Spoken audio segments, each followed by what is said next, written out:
the last several years, there's been a growing need for the establishment of marine reserves around the world, for marine parks, fishery management zones, estuaries, lagoons, and mangroves, and other wetlands, seashores, state-owned reserves, and conservation areas started to play a role in scientific education and research to conserve natural resources, effective fisheries management, and to allow for replenishment of fish stocks and to reduce conflicts between interest groups by making official designations of marine areas, and also to preserve marine diversity and genetic diversity and to better understand the effects of climate change.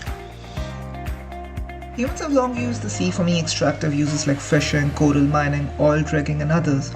But at some point in the not so distant past, it crossed the line to exploitation of the resources of the ocean. That is when the idea of marine reserves and marine protected areas emerged. In this video, I'm going to explain the proposal for a marine reserve off the coast of Walvis Bay, Namibia. Walvis Bay is home to colonies of seals, pelicans, whales, dolphins, penguins, and other land-based marine species such as the cormorant and their feeding and breeding grounds. It started in the year 2005 when the government of Namibia's Ministry of Fisheries and Marine Resources decided to put a mandate for the creation of an MPA along the coasts of Namibia, with the intention of conserving the spawning and nursery grounds of fish and several other marine species for the Benguela upwelling system of southwestern African coastline, which Namibia happens to be a part of, forms one of the most productive marine ecosystems in the world.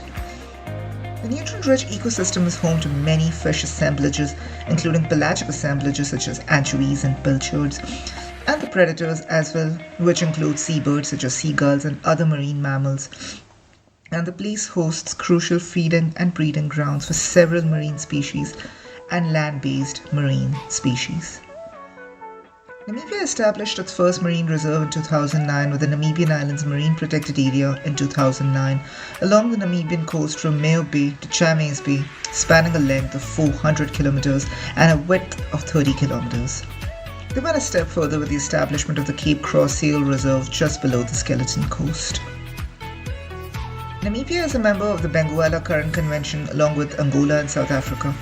This intergovernmental organization is an approach by the three governments to conserving, protecting, rehabilitating, enhancing, and making sustainable use of the Benguela Current large marine ecosystem. They are cognizant of the need to protect marine ecosystems along their coast so as to not only to protect the ecological balance of the ecosystems along their coast, but also to meet their economic needs. To start with, here is the proposed location of the Walvis Bay Marine Reserve.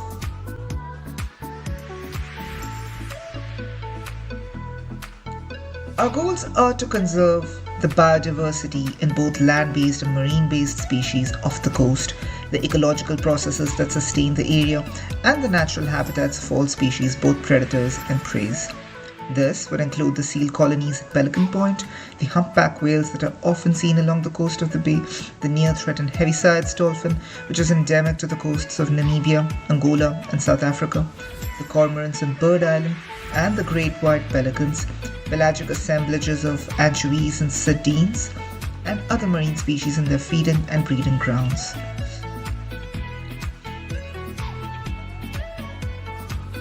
The whole process needs leadership so as to spearhead the process from start to finish. And for that matter, leadership can be primarily exercised with the Namibian Ministry of Fisheries and Natural Resources, the World Wildlife Fund, South Africa. For these two were the main drivers in the establishment of the Namibian Islands Marine Protected Areas, and also we can include the Nature Conservancy, and it would be really beneficial for them, for all of them to work and collaborate together. We need to collect data on all the species native to the area, including dolphins, pelicans, seals, flamingos. In other words, an eco-regional assessment would be beneficial.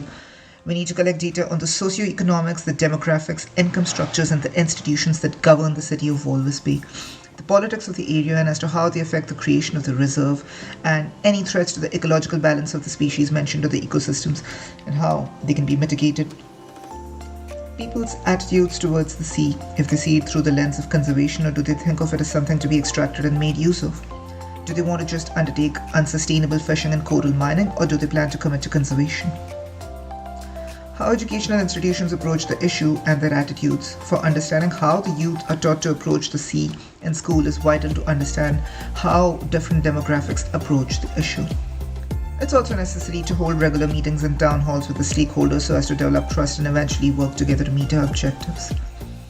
The different kinds of stakeholders that would be involved in the process would include the Walvis Bay and possibly the Swakopmund Municipal Council, the Namibian Maritime and Fisheries Institute, the Namibian Ministry of Fisheries and Marine Resources, the coastal communities, fishermen and whalers along the coast who use it to sustain their livelihoods, tourists and tourism operators around Walvis Bay, and finally marine scientists who work with the government of Namibia. It's also essential that the right kind of people are selected for the task, people who understand the nuances of the entire designation process and their ability to explain to the participants and stakeholders. Furthermore, MPA managers must have a clear vision of the process from starting to finish, from planning to implementation. Working with the people that have a stake in the area, especially the local communities, taking their inputs can go a really long way in the creation of a marine protected area because more often than not, sea-dwelling communities like fishermen have a greater understanding of the issues that plague the sea and on how to work to ensure that their needs are met while also undertaking conservation goals. Another crucial aspect would be to conduct spatial mapping of the area using Marxan and zonation, and also the proposed zones and boundaries. It's required to check for existing digital elevation models and datasets already present for the area and that of endangered species from sources such as the database on the red list of species defined by the IUCN, so as to get information about their reach and population size. Our objectives are clear. We are to conserve certain endangered and vulnerable species that happen to be in the place, starting from the Heaviside dolphin, given that its conservation status is near threatened by the IUCN. The Heaviside dolphin is endemic to the coasts of Namibia, Angola, and South Africa. And it's imperative to tailor a program that not only meets the conservation needs of all other species but also that of the dolphin. It has been that for many years, the fishing for horse mackerel and other kinds of fishes has made the Heaviside dolphin collateral damage, given that they are practically a bycatch and they are often illegally directed. And what needs to be seen is there a way by which damage can be mitigated or limited while allowing for fishing to take place and to come up with other kinds of effective solutions. And it's also crucial and essential to stop overfishing of anchovies and sardines, for it is the main source of food for the African penguin, and the overharvesting of the fishes has caused the penguin to get endangered, and to look for alternate fishing grounds, which has posed a real threat to the African penguin. Other important objectives would include the conservation of the great white pelicans, the Cape fur seals, the cormorants, the whales, and all the marine ecosystems along the coast.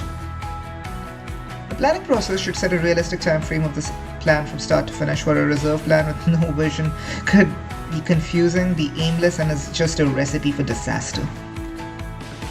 Another important thing is it should allow for collaboration between scientists and stakeholders and to see if their goals are in line with them and to match the objectives of the process. This is done so that the stakeholders know that the scientists are willing to work in partnership with them and that they are dealing with someone in good faith. A proper hierarchy of who leads the process, on who reports to whom, a proper organizational structure, and the distribution of resources and expertise. This way, every person involved in the marine reserve planning process is aware of the role they have to play, and the leadership involves individuals who are committed to leading the task and have experience doing so. Care must be taken to resolve any conflicts of interest between different groups because interests will differ. To understand the politics of the place and to see as to how politics can be used as a tool to obtain our conservation objectives. To check for any existing legislation pertaining to the ocean and, if possible, to take a leaf from the page of the Namibian Islands Marine Protected Area plan as to how it was done and to see if the same thing can be replicated here. To plan for adaptation and for any other on-the-ground changes that can occur from time to time. And finally, to put the plan into action. The story doesn't end there.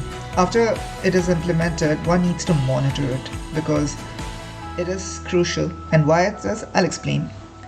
So for monitoring, one needs to secure funding, and that is because we need to check the health of ecosystems and species diversity, and have to check if the ecological processes are in place to track any natural disturbances posing as threats to the marine ecosystem and to the coastal communities at large, to assess the damage sustained as a result of natural disasters by marine ecosystems and the communities, and if the methods to handle them were implemented effectively, and to conduct spatial mapping of the ocean and to check for progress and restoration of marine ecosystems over the years, and also to study the effects of climate change,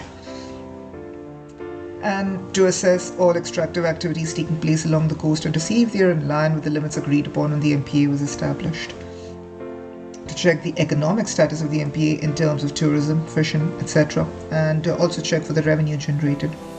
And finally, to audit the governance and functioning of local councils and the handling and managing of the MPA as their stakeholders, and also to check for any unethical practices that might have occurred. So, yeah, this is my proposal for the creation of a marine reserve around Walvis Bay, and I rest my case. Thank you very much.